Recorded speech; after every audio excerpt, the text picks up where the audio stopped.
one of my best friends, Brent Hamachak, who's been on the show, he Yes. posted something on LinkedIn, caught my attention because he hates social media and doesn't use it. So I said, well, I'm going to have to check out what Brent posted. It was a podcast with Casey Fleming, and it is on YouTube right now through the Freedom Chamber. And I watched the podcast, and it felt like Casey had gotten into my brain and confirmed all of my suspicions about cybersecurity and cyber warfare, psychological warfare, manipulation of the mind, through something that actually I already knew about many years ago, which was originally in this book called Unrestricted Warfare, which someone very kindly recommended that I read. I ended up just hitting Casey up in the LinkedIn messaging system and cold messaged him and just thanked him for his work. And now we're here. Great. Well, I'm looking forward to this conversation, bringing him in right now. And, we come from different parts of the populist movement. And obviously, we look into the same things. So I'm very curious and excited to hear more about the cybersecurity state. So let's get into this. And of course, we'll always ask questions and be curious. So that's why we're here. And I'm glad that's why you're here, Steph, as you always are. And so without further ado, let's go ahead and bring in I'll give him a proper intro. He's an internationally recognized senior advisor and keynote speaker for specializing in national security, counterintelligence, and strategic risk. Please welcome to the show, Casey Fleming. Hi, Casey. Thanks for being on the Homeless Left. Yes. Thanks for having me. Absolutely. I got to say right off the bat, and we got a lot we want to get into with you. Can you first give us kind of a little bit of a brief history of how you got into counterintelligence, national security, and then your relationship? We saw your relationship with Black Ops Partners and how that came to be, and the function of that company as well. Sure. My background is IBM, Deloitte Consulting, risk and strategy, and I did Silicon Valley turnarounds. Just about that time when I was going through probably my third turnaround, I was invited to an FBI briefing. One night, they were talking to us in this briefing, and they were talking about economic espionage. And I said, wait a minute, these are my clients. How could this be so bad? So I was getting ready to do another CEO gig for a cybersecurity software company. Or I said, wait a minute, is it really this bad? So I commissioned a feasibility study, and it was much worse than even I could comprehend. So I started a company, that's Black Ops Partners. And the first 30 days I said, no, they're not doing this. There's no way they're doing this. And the second 30 days was they might be doing this. The third 30 days of looking at all the intelligence was, oh my God, they are doing this. And that was 15 years ago. So I've been working the tip of the spear with my group, my team, my firm. We've been working with the Fortune 500. We advise Congress, Pentagon, government agencies, other foreign nations for the past 15 years. And so we have the counterintelligence, not just from our own experience, but also through our own networks and so on. So what I'm going to be talking to you about today is all based on counterintelligence. It is not opinion. It is not conjecture. It is not left. It is not right. It is all based on the Constitution and what brings us all together as Americans. So that's the background. Part of my gig before Black Ops Partners was cybersecurity. And of course, the technology piece of it. But this whole thing, cybersecurity is just one thread of many different types of warfare that are being layered and leveled on you and your family. Back to Matt. Awesome. Okay. Well, no, this is all important stuff. We know that right now, especially with the AI technology and the surveillance state that we're living through right now, it's good to have this information and know what is being used against us and how and what we can do to fight back. So let's talk it through a little at a time here, because you've been doing this for 15 years in the works here. Let's go back to, I think there's I saw you do a TED Talk from 2018, and you talked about asymmetrical hybrid warfare, meaning that that conducting warfare against American citizens which you said is rooted in a no rules philosophy, and that it's like a live or die philosophy versus Americans. You said Americans and NATO allies, we believe in rules, which you call win or lose, to counter that. So I guess my question is, could you explain to us who they is, and then more importantly, what are the rules that we follow? Well, 15 years ago, it was, do you want to start another cybersecurity software company, or what's the smart play here? The smart play was, if you're at war, you need to become intimate with your enemy. And that's what I did. And that's what our team has done for 15 years.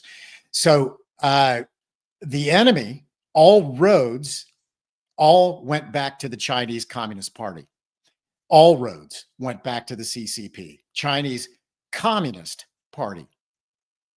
And so we've been working this problem, like I said, for 15 years, and that's really where it came from.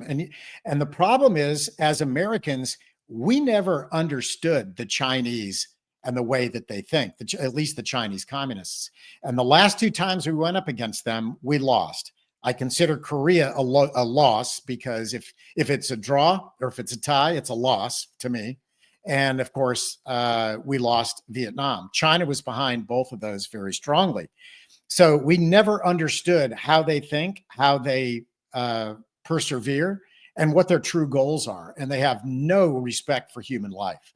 So that's really who our enemy is. They are the most serious enemy we've ever come across in the past.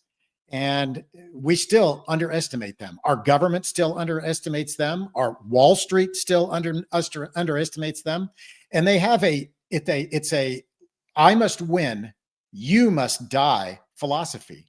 And as far as the rules-based order that the United States put forth since World War II, they say those are your rules. Those aren't our rules. In fact, we're going to strangle you with your rules and your laws. And they do. That's one method of unrestricted warfare, which is called lawfare. Law warfare. So they use our laws to trip us up, all of our freedom of speech, our freedom of this and freedom of that. They just take us to the courts, and they lock us up in courts for years while they continue to unwind us and weaken us from within. That's really what unrestricted warfare is. Back in the day, written articles for the Army, the Pentagon, asymmetric hybrid warfare. The same name is called unrestricted warfare. Asymmetric means they're just coming at you from all different angles. Unrestricted means no rules. In other words, one of the key methods that the Chinese Communist Party uses against every American, Canadian, Australian,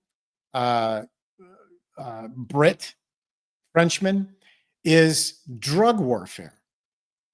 The fentanyl capital of the world is, you've heard it before, Wuhan, China. They ship those chemicals, those precursor chemicals, and those pill pressing machines to the western coast of Mexico, called Michoacan.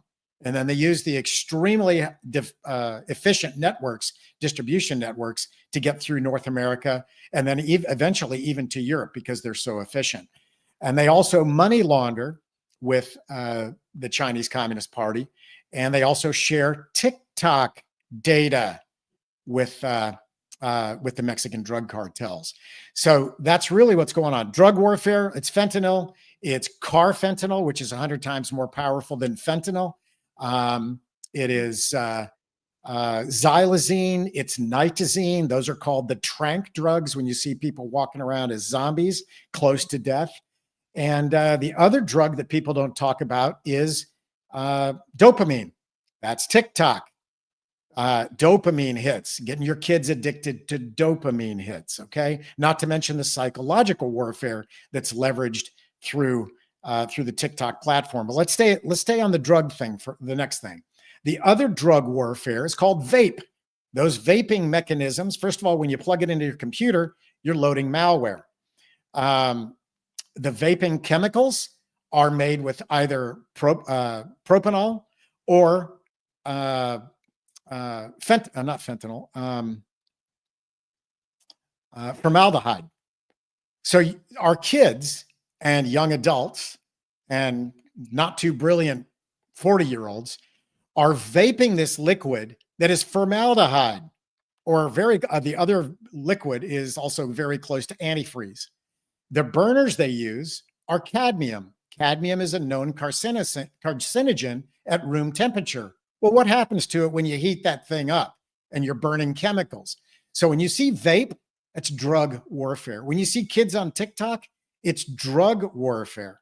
Not to mention the platform, let's get into cognitive warfare, the other very important warfare that's going against every American, every child that's on a phone with TikTok, games, even US apps or American-based apps like Instagram and so on. Those are all addictive, and those are psychological and cognitive warfare platforms.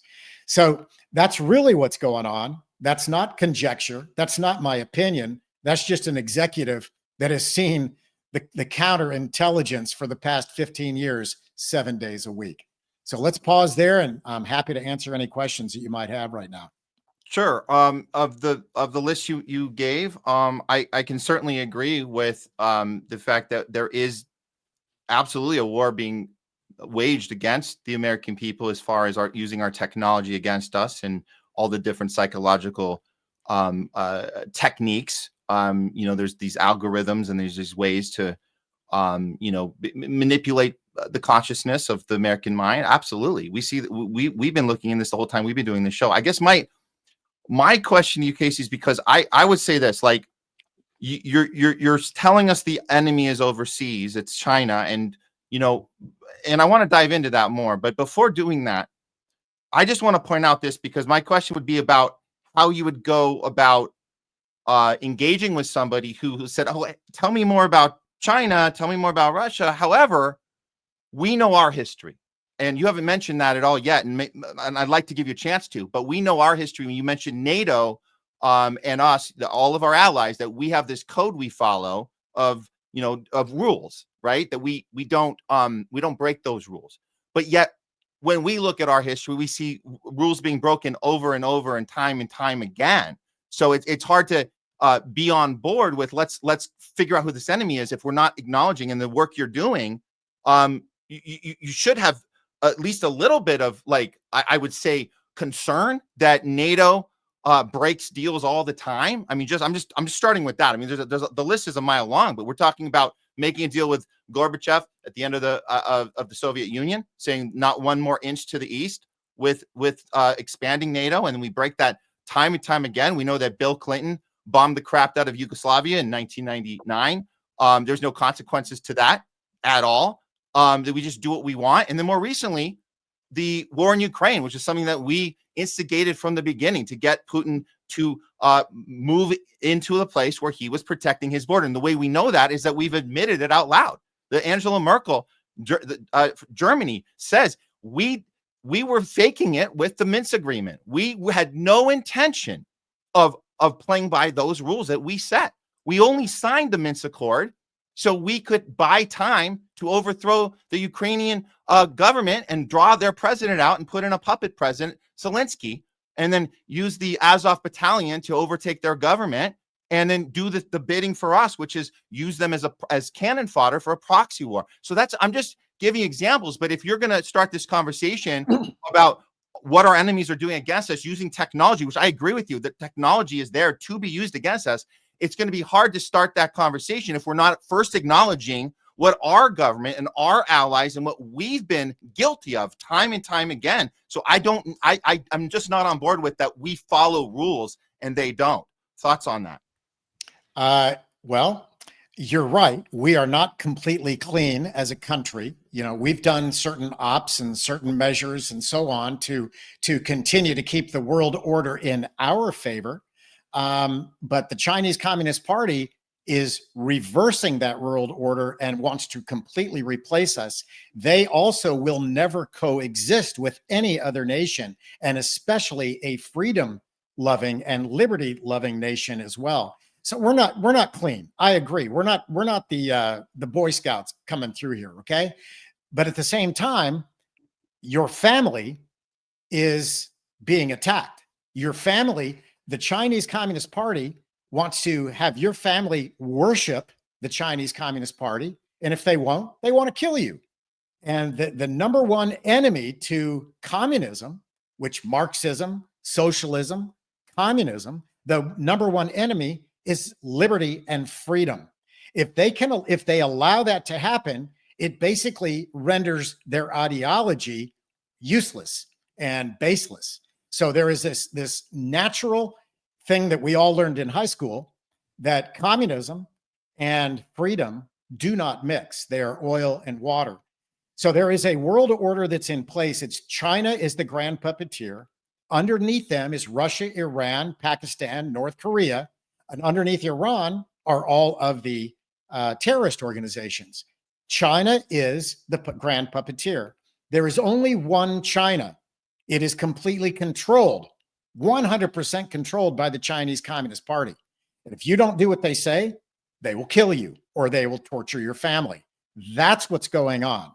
We've been working with operatives in the CCP for many years, CCP defectors. So when I tell you this is what's going on, this is what's going on. This time, the US is not in much control anymore.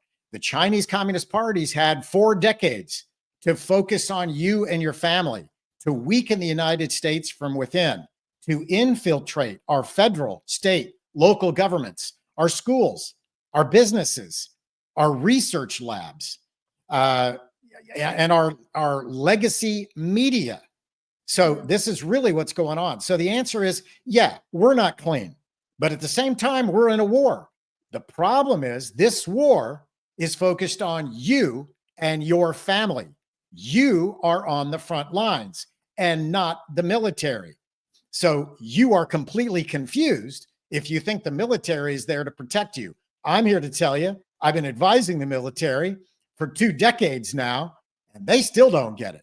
They're still trying to wake up and understand what unrestricted warfare is. And they call it things, the same names, irregular warfare, uneven warfare, all that kind of stuff. They don't call it warfare either, because I've been told many times by my friends in the military that only Congress can declare war. Well, you're right. However, your enemy doesn't have to go to Congress to declare war on you. Xi Jinping, the chairman of the CCP, has declared war and declared us their enemy and declared them our enemy as well. But we don't face that. I haven't seen that declaration of war from Xi Jinping. In fact, I haven't seen China invade or strike anybody in my entire lifetime, where we have gone into countless countries. We've occupied, taken out leaders, regime change wars, countless time and time again. I haven't seen that from China. I know what you're talking about, infiltrating us with technology, but I see our own government doing this to us. We lived through the war on terror. We were told by George Bush, George W. and Dick Cheney and Rumsfeld. We were told in the early 2000s that we needed to sacrifice our freedom in order to get them over there so they don't get us over here. And we all sacrificed. We had the Patriot Act. We set up an illegal torture program.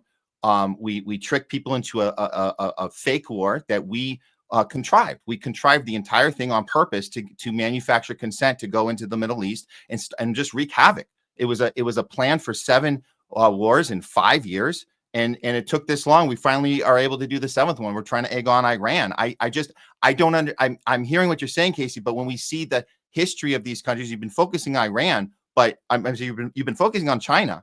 And I just want to say, just China, how China is concerned, you're saying they don't want to work with anyone. They're part of BRICS. BRICS' entire philosophy is multipolarity. It's about actually working in a coexisting model. That's actually the model. Now, you could say they don't really intend to, and you can question that, but I'm just letting you know the actual model that by definition of BRICS is a multipolarity model that we're doing the opposite of that. So I'm not seeing the example. And again, they're not invading anybody. We are constantly on behest of Israel and behest of the warmongers that we work for. So like, I agree with you again, that it's not the military that's protecting us. And I do agree, our technology is at a point where we're going to have to really figure out what we can do to protect ourselves. But I just think we very drastically disagree on who the enemy actually is. And if you could convince me that we do have an enemy overseas, I'm open for some examples, but I just, it's hard for me to go there when it doesn't seem like you're fully understanding or at least not willing to acknowledge how duplicit we've been in how we have been working towards domination in every part of the world for our entire lives. I mean, since World War II, we've been doing this, and it's Okay. like we have who's going to take responsibility for that? When is anyone going to jail for the war crimes we committed before we go and say that's our enemy over there? They're the ones we have to be afraid of. Okay. I acknowledged 3 times on this show the duplicity. I'll acknowledge it one more time since you didn't hear me. Okay. We are not clean. Okay. We are under attack. I'm trying to help you. I am your brother. I've been on the front lines for 15 years. I'm coming back at Thanksgiving trying to help my brother understand that he and his family are in a war that they don't understand and they don't know that they're in. Okay. As far as China attacking, tell me about Hong Kong. Did China not take over Hong Kong? And anybody that was in dissent, did they not torture and put them in prisons? Did they not torch Epoch Times newspaper, the Epoch Times, that's an anti-CCP newspaper in Hong Kong? They firebombed the place. Is that not a complete takeover of Hong Kong? Describe that to me, okay? And let me tell you something else. The head of the FBI for the past 5 and 6 years, Christopher Wray, and now Kash Patel, is saying the same thing. The head of the director of national intelligence, is saying the same thing. The head of MI5, which is the UK's FBI, is saying the same thing. China is the most significant threat to the future of the United States, but they're not giving you any detail. I'm your brother. I'm giving you detail, and you don't want to hear it. No, I appreciate your confidence in of course, you've been doing this for 15 years. You have your experience. I'm not doubting your experience, I guess. And I understand it. Your intention is we need to align right, left, and everyone in between with, equipping us with this information. I get it. And I'm with you on that.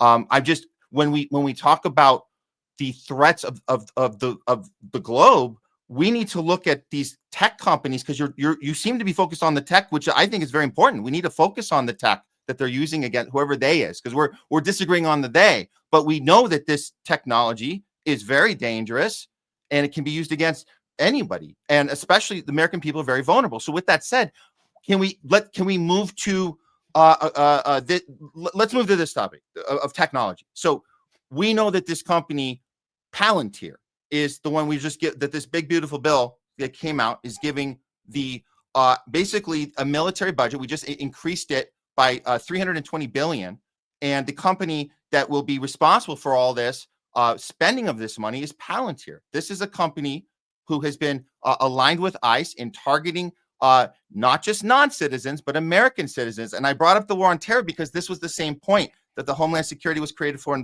and Patriot Act was created for. And now we have this new technology of AI technology available now, but it's the same philosophy. It's that we have to get everybody foreign on a database, but we also have to get the American people on a database because we have to look after ourselves too. So as we are saying, listen, this is to protect us, we're making excuses that we have a company like now Palantir who wants everybody on a supercomputer, which is happening right now. I don't know if you know this guy, Alex Karp, who runs this company. He's salivating on punishing these countries. You're talking about China. We're talking about Iran. We talk about Russia. He's talking about a 3-pronged war with these nations, with the U.S. and the West leading the way with this. And I get nervous about if you're saying that this technology is dangerous and not seeing that the company we're spending our tax dollars on is basically jumping up and down with the opportunity to put every one of us in a supercomputer where you can target us with AI technology and use that against us. Do you not think, I guess my question for you, do you think that we should be concerned if a company like Palantir has the ability to access all of us and track everything from health records to our day-to-day behavior? They can anticipate what we're going to do, and they can do a pre-crime attack where they can target you because you show signs of somebody who's going to commit a crime. We're going to get you in advance. Do you think that the Americans should be worried that a company we're funding is going to have that type of power at their fingertips? Americans should be absolutely worried, 100% disturbed over it. The Americans need what's called an electronic bill of rights.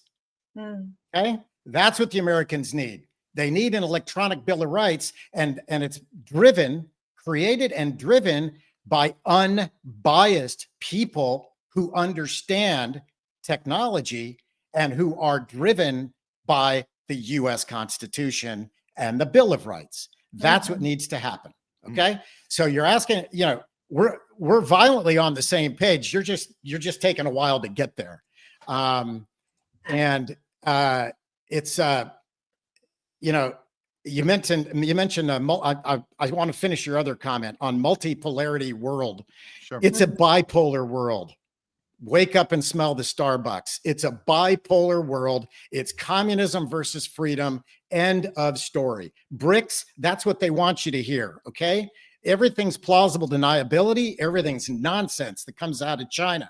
They want 3 wars, by the way. They want 4 wars. They want Ukraine to keep us on the back of our heels. Ukraine. They want Middle East. They want probably North Korea or Taiwan. It'll probably be Taiwan. And then the last one is terrorist organizations to keep us back on our heels. It's a full-blown war. Unrestricted warfare is weakening your enemy. They follow Sun Tzu, and it's to win the war without fighting. That's what's going on today. I never, ever wanted to write a book. Running a counterintelligence organization, it means you have to fly at Mach 5 at 100,000 feet. To write a book means I got to come down and ride a bicycle. I'm writing a book. You can see it behind me. It's going to come out probably November, December timeframe. I'm not writing a book because I want to. I'm writing a book because I have to. And we are all Americans. We share a common enemy.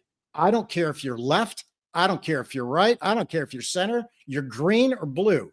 We are all Americans. We're all in this fight together, and we all need to come together pretty damn fast. Hey, Stephanie, do you want to jump in? I've been kind of hogging the conversation here. I love that you've been hogging the conversation. That it's funny. Few nights ago, my son had a terrifying dream about a war, which is interesting because I don't have television. I don't have iPads in the home. He doesn't have access to computer, social media, anything like that. He's 10 years old. And I said, buddy, why are you having such dark nightmares? He wouldn't get out of my bed for 3 nights. And it was a result. The only thing that has changed in his life is we were in Chicago. His cousins have phones. He's on social media. And all of a sudden, after a few days, he can't sleep at night. He's 10 years old. And he says, Mommy, there's a war. There's going to be a war. I know there's going to be a war. I said, what did you see?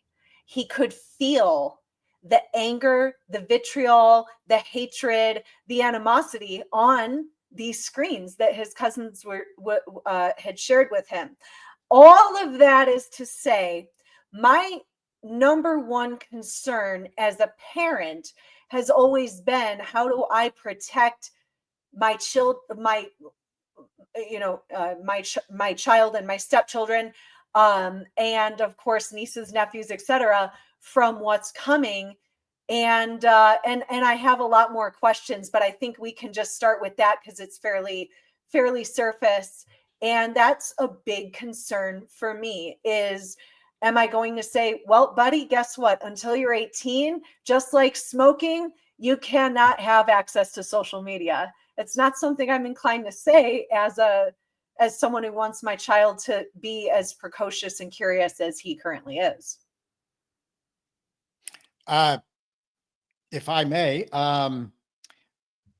I usually I speak a lot in speaking engagements. And one thing I like people to understand, and I want the visual, when a child puts their phone up to their face, I want you to think of it as a loaded gun. And when you put your phone up to your face, think of it as a loaded gun, Mm. because that's the power of social media. That's the power of the internet. That's the power of AI. That's the power of algorithm and bots run a lot by your enemies. And some of your enemies are inside of our borders. We are compromised in our government. We are compromised, state, Yeah. federal, local, our businesses, our legacy media, even, and social media is no different. So, I'm trying to tell you, I don't have a dog on the left. I don't have a dog on the right. I have a dog in the middle. I care about the United States. I care about the Constitution, and I care about my brothers and sisters. I'm trying to share with you information that you don't normally have. I connect the dots. That's the reason I'm doing the book. And I'm still detesting that I have to write a book, because I'm not a book guy, but I'm being forced to be a book guy. In fact, when I speak, everybody says there's usually 2 or 3 questions. One of them is, where's your book? We want your book. We want more information. We need more information. They also say, we want you to start a movement. And I said, why me? And they said, well, you're the only one that gets this. You're the only one that knows this. So yes, think of your phone. Think of a phone to your head or your children's head or your niece, nephew, grandkids. It's a loaded gun. That'll help you understand what's going on from somebody who understands the technology and understands the intelligence and the counterintelligence. Counterintelligence is taking intelligence, basically, who are the bad guys? What do they want? How are they coming after you? And how do you throw them off the scent? That's what counterintelligence is. And that's great. Sorry. Yeah. Oh yeah, no, I was just going to add to that. That's something I think it's super important, and I'm glad you're diving into this in your book, and we want to know all of these techniques so we can be smarter about it and learn from it and know how to protect ourselves. So I guess my question is, because you mentioned the capture of our different institutions, the media, our the government itself, and all the different institutions around that being captured by these outside entities. Have you done any looking into or research? Do you have any opinions that as far as a chapter in the book that you might spend on Israel, as far as the AIPAC lobby and how it basically has infiltrated at least 90% of our Congress people on both sides of the aisle, Democrats and Republicans, and as far as the media element of the ADL being able to push narratives through our media, because I know that's a concern of ours as well here, and we don't have a horse in the game either. We're not on either side. We look for those things, and we like to think. So if you have the experience and you've looked into it, I love to hear your thoughts on Israel, since it seems like most of our foreign policy is done on behest of Israel, and that's why it seems to me that's why we're in all these different countries, and we've done seven countries. We're about to push forward with Iran, but it seems to be in the interest of Israel, and that's why I think that they have so much capture of our institutions, because it allows us to be manufactured into consent for these wars. What's your thoughts looking into that part of the story? You're not going to like my answer. My answer is, the big bear in the room, the big one, the 800-pound gorilla. Well, this is a 3,200-pound gorilla, and it's the CCP. That's the one you need to put your focus on. An 800-pound gorilla, 1,200-pound gorilla would be the Israel question. I'm not going to be, by the way, this book is going to be probably around 200 pages. It's going to be a survival guide. Okay.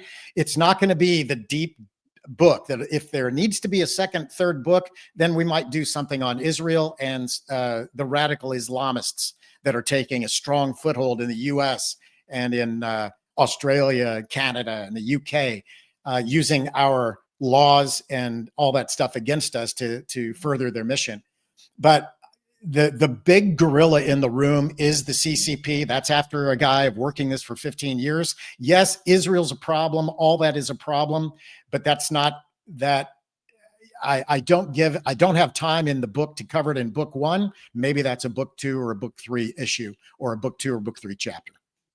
Oh yeah, I hope there is a follow-up with that, just because we're talking. I mean, right now, we're living through like the annihilation of the entire Palestinian people, specifically the Gaza Strip. We knew, it's completely been annihilated. It looks like a parking lot. We've been funding that this whole time. And it doesn't seem like something that we would independently want to do. It doesn't seem like there's a reason why we would want to just wipe out a people. But I guess if we're working on behalf of another country who, again, has infiltrated our institutions, our media, our government, then they can get us to believe that there's some sense to that. When it doesn't, to me, it doesn't look like there's any sense to it. So I hope there is a follow-up there. I mean, and again, it's actually not just Gaza. We're talking, I mean, just yesterday, Netanyahu bombed the crap out of Syria in Damascus. And we have to kind of go through hoops and figure out how that happened. And even just this morning, we had Marco Rubio tell us that it might have been just a miscalculation. So it's like we were defending these things. And I do think it takes up a lot more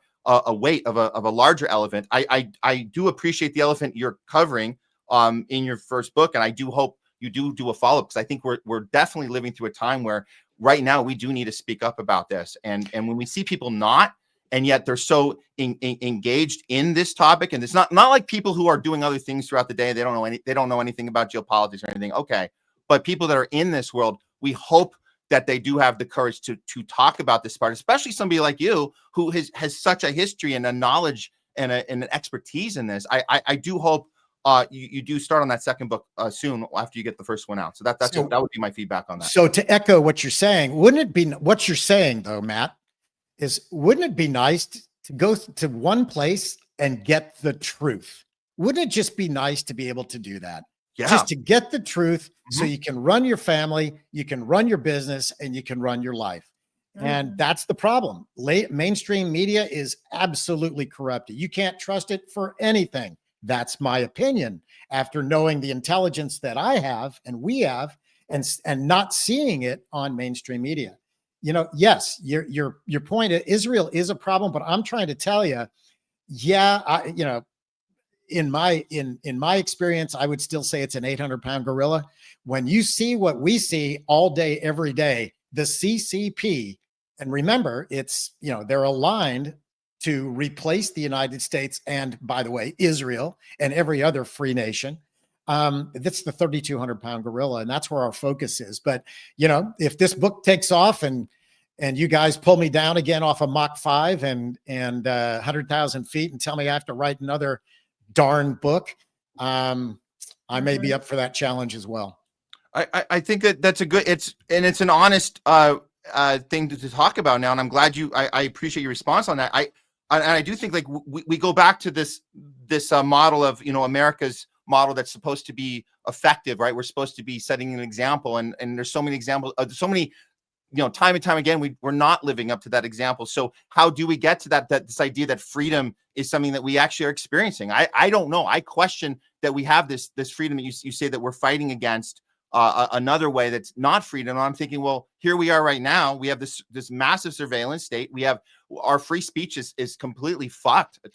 Pardon my French, but we can't protest anti-war. They lock us up. They're not just Trump's not just deporting people that aren't U.S. citizens. He's supporting U.S. citizens too. That's the next thing. It's because if you look like you're a threat to what our policy is, our foreign policy is, just by speaking up on social media, then you're the next one out. And we see Britain is really going hardcore on that right now. If you just do a social media post and you say "Free Palestine," they're knocking on your door. I'm not making this up. This is a massive problem right now. So I guess the question is, how do we look at the thing we're trying to defend and say, this is the pure thing that we need to show the world? We have to show the world that we know how to do freedom when we're not doing freedom right now. Like, it's not happening, right? If you don't have free speech, you don't have privacy, and we're all in this digital supercomputer with Palantir, all our tax money is going to war and occupation and genocide and all those things. Then how can we even call that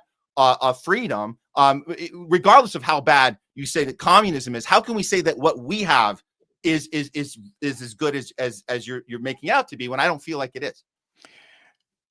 Well, why do you keep pimping my book? Okay, why do you keep pimping it? I don't understand this.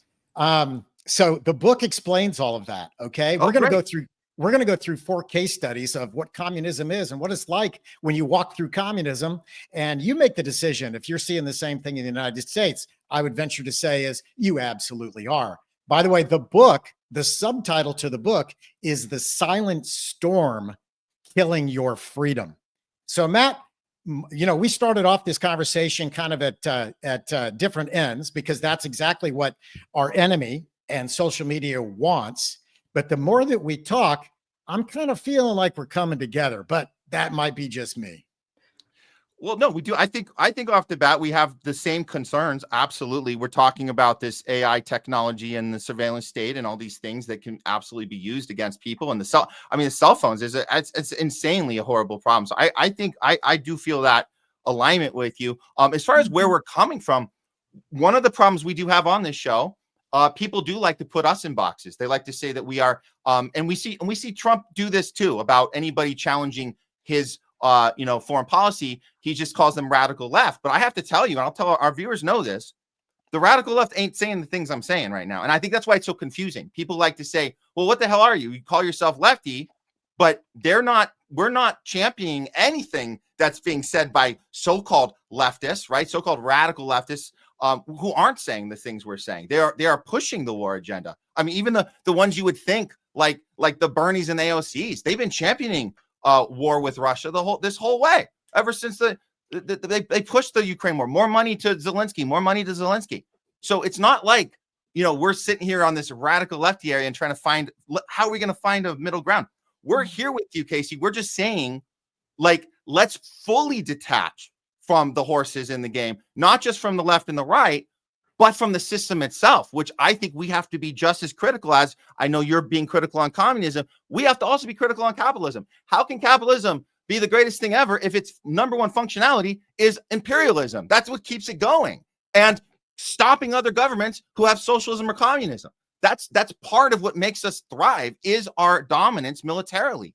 And so that's a hard one to get through. And I think if we detach from all of it and don't champion really any party or any economic system, then we can really look at the full picture of what is working, what is not. Why are we having to stop everyone else from doing something that's not our way? That's a legitimate question we have. But I again, back to what you said, yes, we do agree on a lot. I just think we have to figure out, I guess it's back to the point of who the enemy actually is. It's not each other. We're the people here, but who's actually the ones that we need to be most concerned about? I guess that's the question of the hour. So, and a follow-up to that question is going to be, if we don't act, and you're going to tell us in the book how to act, because I think you just called it a survival guide, what does that world look like? And that's kind of a tertiary route that we could take on that same vein. So why are we Matt, why are we playing into our enemy's hands? Why do we call your show The Homeless Left? Why don't we call it The Homeless Americans? Because we're all Americans. Why does it have to be left? Why does it have to be right? Why don't we just call ourselves Americans? And because I assure you, I pretty much think I want the same thing that you want for your kids. I want the same for my kids. And I want them to have all the same opportunities that we've had, and the safety and security moving forward. So I agree. We need to pull away from this nasty conundrum that has built all this scar tissue over the years, and we need to back off. You're pimping my book again, and I really don't appreciate that, because I don't want to have to write other books. So there's a movement, and I would tell your audience to go to the website called freedomforever.global. Freedomforever.global. It's a membership movement for Americans who want to be driven by the Constitution and start to claim our rights back. So we want to be a massive group. We want to be a group that Congress has to listen to.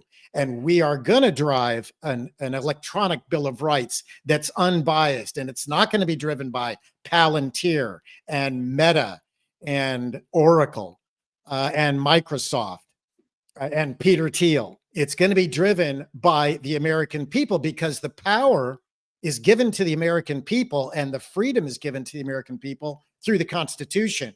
And that's what really needs to happen now. We need to go back to basics. So I just saw the URL.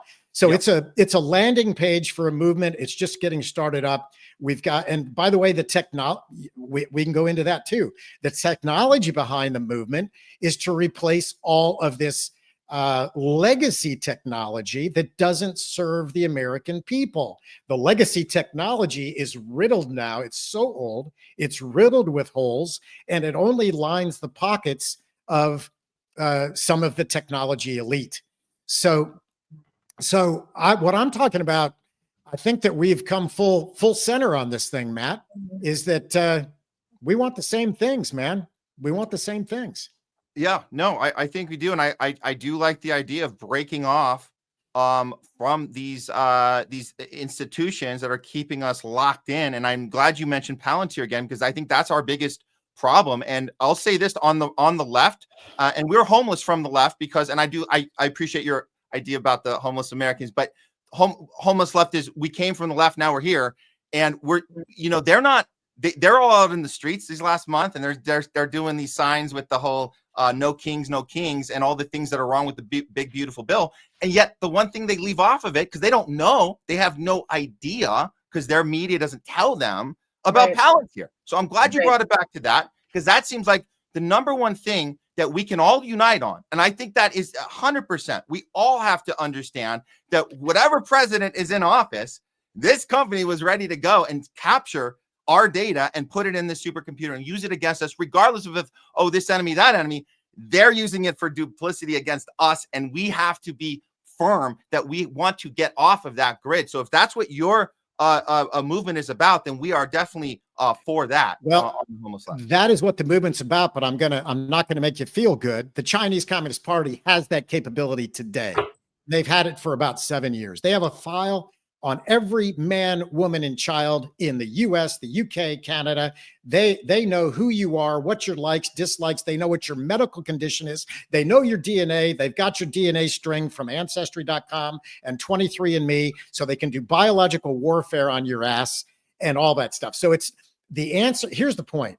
It's not as simple. Right? I mean, it's not as simple. Yeah, it's not as simple as we want to believe. The Palantir thing, yes, in the wrong hands, that is absolutely wrong. Okay. Hold on. Real quick. Just so people know, I'm just gonna put just one little clip of Alex Karp. This is the hands that just got $320 billion from the big beautiful bill. Nobody on the left noticed, and people on the right are hoping that this is going to be used for good. But one little thing he has to say: a higher purpose. And I also think you often need a lower purpose. Like the higher purpose for me. What's a lower purpose? Well, I love the idea of getting a drone and having light fentanyl laced urine spraying on analysts who tried to screw us. So that's my lower purpose. And and others. But the higher purpose for me was to get this nation to be the preeminent power in the world, because whatever faults we have, they're nothing like anyone else's. Whatever faults they have, they're nothing like anyone else's, which is obviously a great excuse to say we can do whatever we want just as long as they don't get to do what they want. So what better person to put in charge of $320 billion from the big beautiful bill but this guy? And to look closer at it, it's also the problem with ICE and the IDF, but nobody knows that either. And that's why we do this show. I just want you guys to know this is why we do this show, because people in the street about ICE, they have no idea that this guy, Alex Karp, you just heard him say what he wants to do to people that disagree with him. Mass surveillance under Palantir, the tech companies tied to U.S. military, ICE, and the IDF. Palantir's reach now extends throughout the government and across borders, creating an unprecedented apparatus of control. Since Trump's return to office, the company has secured massive new contracts. By the way, this is before the big beautiful bill. This was the lead up to it. Now he has an additional 320 on top of the this millions. This makes this millions look like nothing. This 480 million private Manzan, now the 30 million for immigration OS. But now you got an additional So that's 1.3 billion here, an additional 320 billion. Oh, guess who's invested in this? Look at that. Stephen Miller, financial stake in the company, helping with ICE deportations. Look at that. Wow. And guess what? The U.S. will, and this is WikiLeaks, the U.S. will very likely fight a three-pronged war, 3-foot war. I said this earlier in the conversation. I wasn't just saying this. This is what he's saying. It's a 3-front war against Russia and China and Iran. It's initiated by us, by Israel and the U.S., who are tied at the hip, as we have determined. It's Alex Karp with the money he just got from this bill, and nobody noticed. And the CIA-funded data mining company Palantir is supplying Israel's military and intel agencies with AI systems. Of course, that's how you're able to shoot children in the back of the head with precision, is with this technology. So yes, Casey, we are absolutely on the same page to get out of this technology. And I don't care if it's Trump or Kamala or whoever the hell they appoint next and pretend we're having elections, which we're not. That's another part of our democracy that is screwed. We're not having elections. We're having selections. I don't care who they ring in next. Palantir is our biggest problem. You heard it from himself. I didn't just secondhand tell you. I showed you myself. No, that should be our biggest concern. I think that is the thing that draws us together here in this space, Casey. May I comment, please? Absolutely. I had not seen that clip. That clip is disturbing, and it's a red flag. It's a red flag to me. Now, on the other side, it is all this surveillance and tracking is already happening today. Your cell phone is tracking over 450 things all day, every day, and it's telling on you, and it's being reported to every app is tracking you, every piece of hardware is tracking you, and it's being collected by those app companies and by the hardware companies, and they sell that data to anybody who wants to buy it, including the Chinese Communist Party and so on. So you described something, yes, that's an absolute red flag with Palantir and Karp making that comment. I had not seen it, and I'm pretty pissed off. Okay. So, but on the same side, it's still going to happen. And who's going to manage that? Who's going to have their finger on the button? Who's going to have the nuclear launch codes with all this technology? And who's the oversight committee that's going to fry people who do not protect American people and their rights? That's what I'm talking about. And here's the point. The other thing is there's positive stuff on all the tracking as well. If we've got enemies that are trying to blow up a school, or they're trying to shoot up a hospital, or there's drug money laundering to kill kids in schools and get fentanyl dropped all over the place and all that kind of thing, wouldn't we like to have that information? So in the right hands, it's about oversight.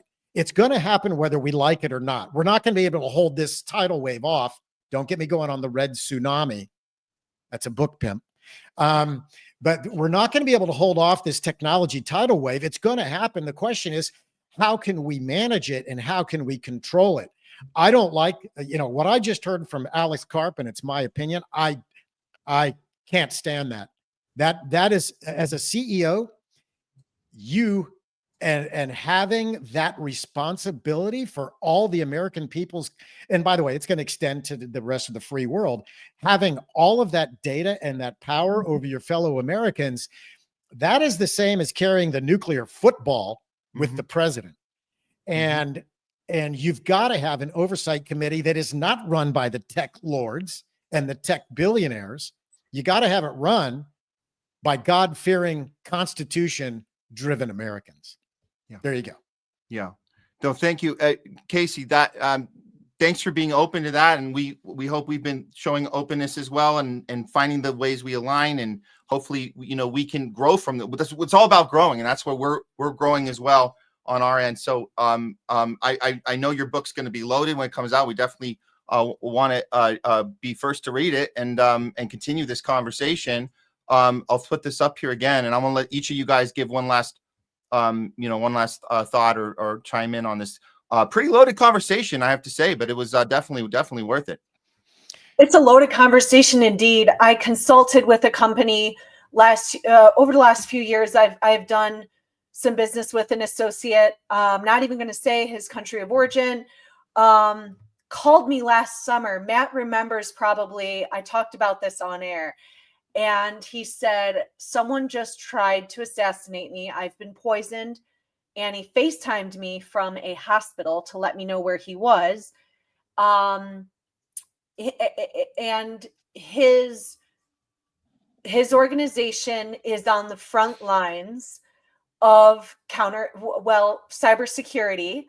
And he proceeded to tell me about the networks in North Korea and coming out of the Middle East. And of course, Russian and primarily it's all coming through China, according to him. These cyber hackers and his organization, all they do is try to eliminate those threats just through cybersecurity. And that was the point at which I knew we were dealing with something that I didn't understand. And terrifyingly, for as much as I seem to be in the know about a lot of issues that I don't need to know about, that maybe are not as relevant or as important, or maybe they're intentionally distracting us, this is a huge deal. He's got, so many thousands of people working with his organization's full-time job is trying to prevent these cybersecurity hacks.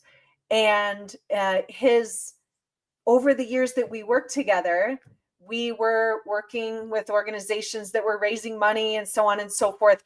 His number one concern was, number one, don't do any business with China. Number two, China's going to try to steal the plans, the engineering, the schematics, the whatever. And I thought he was crazy at the time, until I saw him in that hospital. And I was like, at that point, I knew he was really pissing someone off. So yeah, this is something that once Red Tsunami comes out, I hope to understand much more. I have to say, I feel very uninformed. I think that's the whole point of this book and why someone put you on the bicycle, Casey, because this is not a popular story, but it's a story that's coming into my world and time and time again, especially over the last year, working with people, like I said, in cybersecurity and so on and so forth. It's a little terrifying, which is why I'm eager to hear what, if anything, we can do, because it's a fairly dark and ominous threat. It is, absolutely. Counterintelligence is zero political. It is based on fact. At 12:05 last night at the corner of Main Street and 5th, was somebody shot in the head? Yes or no? That's intelligence. It's not opinion. It's not this and that. That's what the book is founded on. That's what this conversation's founded on. And it's not political. It is, we are all, in the last several years, we have been trained to be at each other's throats, whether you're left, whether you're right, you're black, you're white, you're Hispanic.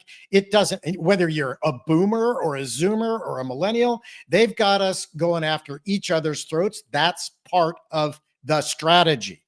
So I really appreciate you having me on, Matt. I think you understand now really where we're coming from. We don't have a dog in any fight other than the Constitution, the American people. And we do need a reset. We need an absolute reset. And I hope people will get the book, and people will also join the movement and want to be part of this membership organization that we hope someday will be 100 million people strong, where we say, Congress, you're done. You're going to do it this way. Palantir, you're done. You're going to do it this way. White House, you're done. You're going to do it this way. But anyway, thanks for having me on. And yeah, no, appreciate it. Absolutely. Thank you, Casey, and people can go check this out, and the book will be out soon. We're excited for you. We're more excited about your sequel, which you now officially promised us, part 2, which will be called How to Stop the Greater Israel Project. Okay, that should do it. Thank you so much, Casey, for being on, and thanks for being open for that. We do always appreciate friendly discourse on discussion. I know our audience does too. I've already seen some comments of, wow, there's no channel like ours on right now, because everybody likes staying in their little boxes, and we're here having a conversation. So thank you so much. And Thanks, Stephanie guys. as well. Okay. All right. Bye-bye.